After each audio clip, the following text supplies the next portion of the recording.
Hey, grab something to take notes with before we get started because in this video, I'm going to help you actually solve the problem you've been trying to fix. Before we get to the problem solving part, I need to make sure you understand how your mind works. Because if you don't understand that first, the questions that I'm going to give you at the end, they're not going to land the way they're supposed to. So if you've been trying to reprogram your subconscious mind and you keep hitting a wall, I want you to stay with me because there's a reason it's not working.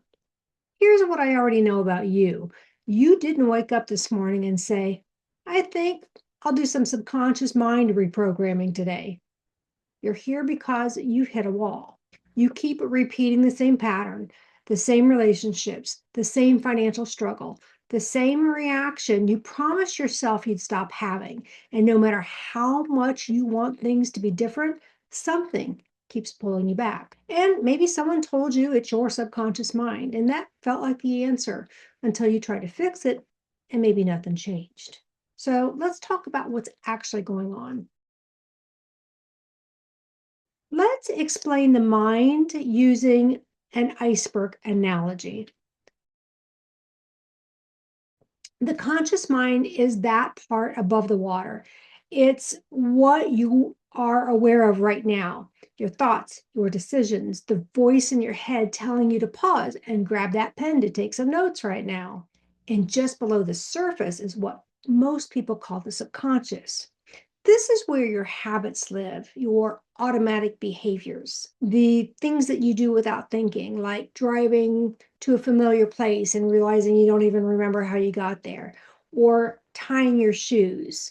You're not thinking loop, swoop, and pull every morning when you tie your shoes. Your subconscious just handles it.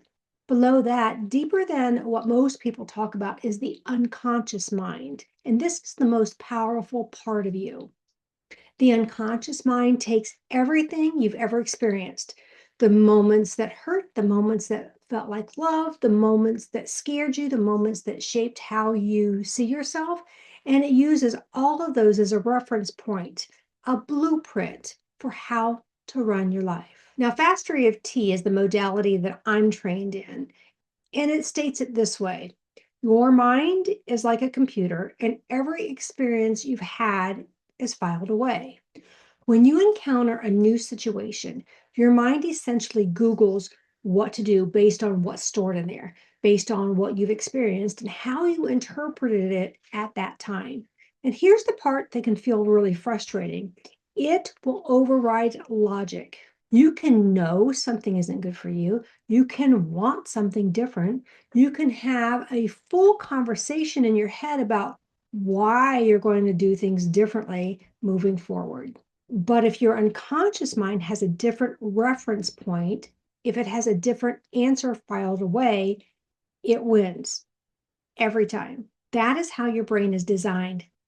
That's all that programming. And this is exactly why willpower doesn't work. Willpower comes from the conscious mind, the part above the water. And when you use willpower to try to change something, you are essentially asking your conscious mind to fight a system that was built from your entire life of experiences. When you try to override this through willpower, your nervous system registers it as a threat and digs its heels in harder. Your unconscious mind hears that as, hold on, this is what we do. This is what we know. This is what kept us safe. And then it doubles down. So then you push forward consciously, and something inside you just pulls you back. And that creates this internal tug of war that is absolutely exhausting. You're just fighting against yourself instead of working with yourself. The answer isn't more willpower, it never was. The answer is understanding what your unconscious mind is holding on to and why. So let me show you exactly what I mean by that. This part is especially true for people carrying emotional trauma and grief. Because here's what we learned in Mastery EFT that most healing modalities miss entirely. Your unconscious mind doesn't store beliefs the way we usually think of them. It stores memories with the emotions still attached to those. And those emotionally charged memories become the references, the evidence that your mind uses to decide what's true about you and what's possible for you. So, when we talk about limiting beliefs, what we're really talking about are the emotionally loaded memories that your mind has filed away as proof that love hurts, I can't be trusted, things never work out for me, I'll always end up alone. Those aren't just thoughts, they're conclusions your mind drew from experiences that still carry an emotional charge. And those emotional patterns, they don't just live in your thoughts, they also live in your body. They live in your nervous system. And no amount of positive thinking, affirmations, or repetition is going to reach them at that level. So this isn't a mindset problem, it's a deeper kind of healing. And here's a story that shows you exactly what I mean. Now, during my training, we were told a story about a woman whose ongoing problem was that she just kept choosing the wrong men. And I want to share her story because I think it's going to be one of those moments where something might click for you. Specifically, this woman was always attracted to men who drank very heavily. The relationships were painful and they never ended well. And the confusing part to her was that she herself wasn't a drinker. She didn't even like it. No one in her immediate family was a heavy drinker either. So, why was she attracted to this type of person? Her conscious mind knew these relationships were bad for her, and she'd tell herself, I'm done, not again. I'm not doing this anymore. And yet, there she was again. So the question became why? She felt like she was sabotaging herself. With the right questions, the kind of deep, gentle questions that help you access what your unconscious mind is actually holding, something came up that she hadn't thought about in years. As a little girl, she had a beautiful relationship with her grandfather. She adored him. He was warm and loving and safe. And when she talked about those memories, when she really sat with those, she remembered something very specific. He always had a beer in his hand, and she could smell it on his breath while he read her stories as she sat on his lap. In that little girl's mind, that formative, emotional, unconscious part of her, a connection was made, not logically, but deeply emotional. The smell of alcohol meant safety, it meant love. That's what her brain did. Her brain linked alcohol to love and safety. Her adult mind knew better. Her adult mind had all the logic in the world, but it was her unconscious mind that was running a completely different program. It wasn't choosing bad men, it was choosing what felt familiar, what felt safe, what felt like home, what felt like love, based on the earliest, most emotionally significant experience it had on file. Those were the emotional patterns driving every relationship she kept repeating. Now, once that connection was uncovered, once that memory was seen and released, and everything shifted for her.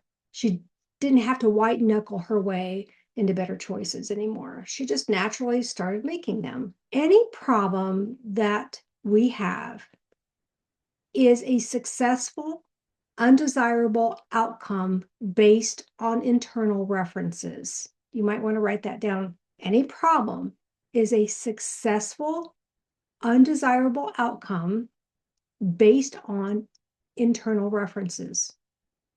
So the outcome isn't random. It's not a mystery. It is the unconscious mind doing exactly what it was programmed to do until those references change.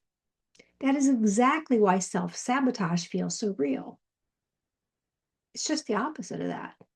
It's actually self-love. It is the unconscious mind trying to keep you safe and in alignment with what it knows. So here's the real question, and this is the one question most subconscious mind reprogramming content never answers. The question is, how do you know what your mind is holding onto? Because here's the thing about the unconscious mind, you cannot force it open. You can't think your way to it. You can't just decide to remember, but you can ask better questions.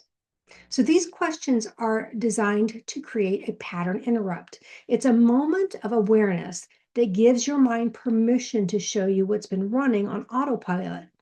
Remember how I referenced driving on autopilot in a trance to your destination?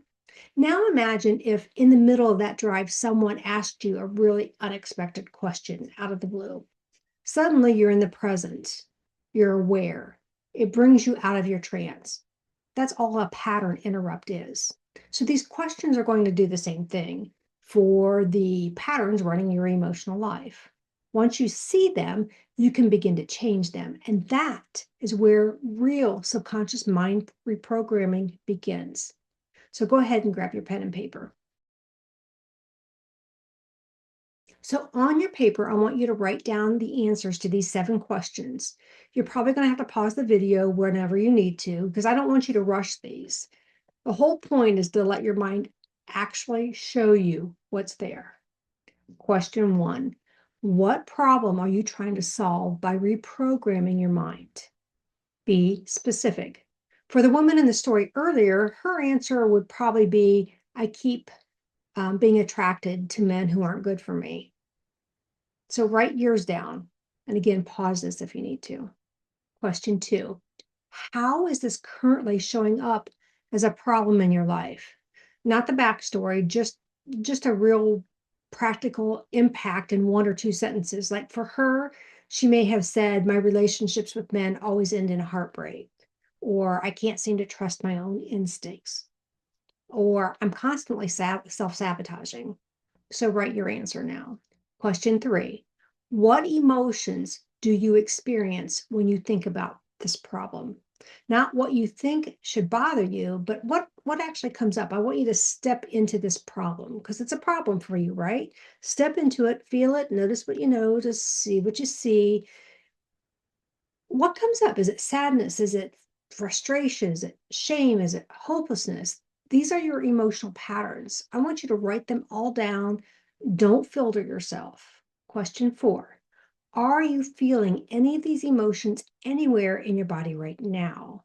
This one matters more than you think. The unconscious mind communicates through the body. You might feel a tightness in your chest. Maybe you'll feel a pit or knot in your stomach.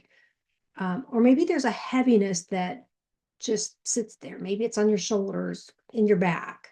Your nervous system is giving you real information right now. So where do you feel it? Next one is question 5. And here's the question most people skip, and it's the part that actually opens everything up. So question 5 is, when you think about this problem, what does it make you believe is true about you? Not what you know logically, not what you wish were true. What does this feeling tell you is true? And let me expand on that just a little bit before you write your answer. Because in Faster EFT, what most people call a limiting belief isn't really a belief at all. It is your unconscious mind pointing to a memory or a series of memories and saying, see, this is the proof. This is what's real. This is who you are. It's not a thought your mind invented. It's a conclusion your mind drew from an experience that still carries an emotional charge. So I want you to listen to the feeling, not your logic, and write down what it says. It could sound like this. I can't trust myself. I always end up hurt. Things never work out for me. Something must be wrong with me. I'm not worthy of love. I don't deserve good things. No matter what I do, it's never enough. I'm not lovable. So write down whatever comes up for you. And I do not want you to filter it. I don't want you to argue with it in your mind. Don't try to fix it right now, because here's what's important to understand. These aren't truths. These are just references. They're the evidence your unconscious mind collected from painful memories, moments that were real, moments that hurt, and filed away as facts about who you are and what's possible for you. And your mind has been consulting these files ever since. And what was learned can be unlearned. That's the important part. What was learned can be unlearned by going back to those memories that created it, releasing the emotional charge stored there and giving your unconscious mind new references to work from. That is what subconscious mind reprogramming actually looks like when it works. So, with all of that said, question number 5 is, when you think about this problem, what does it make you believe is true about yourself? Question 6. At what other times in your life have you experienced those same beliefs? And what we're doing here is we're starting to trace the emotional patterns backwards, or like reverse engineering things here, because the emotions that you listed in question 3 and what you believe about yourself, things that you listed in question 5, didn't start with your current problem. They have a history. So, where else have you felt them before or experienced them before? Question 7. What is the earliest experience or memory you have that connects you to this problem? So, for example, the woman in the story, this question eventually led her back to her grandfather. And it wasn't obvious at first for her, but with the right questions, her unconscious provided the answers. And you don't have to force this. If nothing comes up right away, that's okay. Something, or sometimes it just takes a little time, but sit with the question, let your mind show you what it knows.